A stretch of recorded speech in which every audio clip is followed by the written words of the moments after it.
Tommy Wiseau has always been an eccentric dresser, but on a late summer night in 2002, he was turning the heads of every model, weirdo, transvestite, and facelift artist in and around Hollywood's Palm restaurant. People couldn't stop looking at him.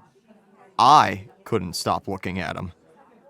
Even today, a decade later, I still can't unsee Tommy's outfit.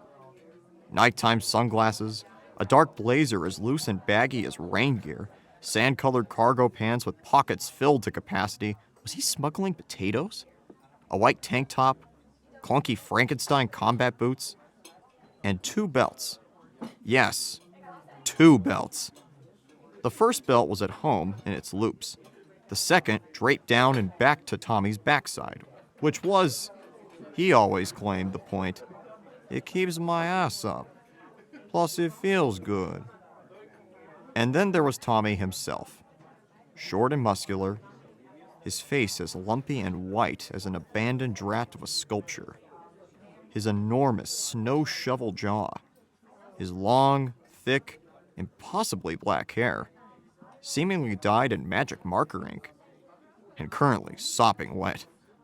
Moments before we walked in, Tommy had dumped a bottle of Arrowhead water over his head to keep this poofy stuff from afflicting his considerable curls.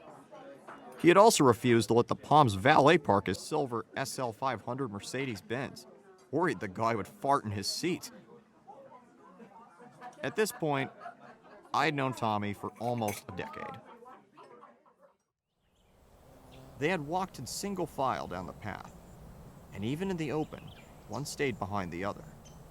Both were dressed in denim trousers and denim coats, with brass buttons. Both wore black, shapeless hats, and both carried tight blanket rolls slung over their shoulders.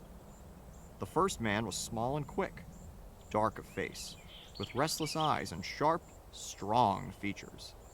Every part of him was defined. Small, strong hands, slender arms, a thin and bony nose.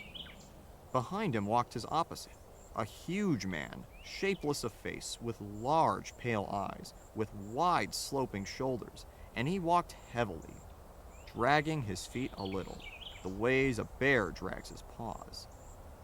His arms did not swing at his sides, but hung loosely. The first man stopped short in the clearing, and the follower nearly ran over him. He took off his hat and wiped his sweatband with his forefinger and snapped the moisture off. His huge companion dropped his blankets and flung himself down and drank from the surface of the green pool.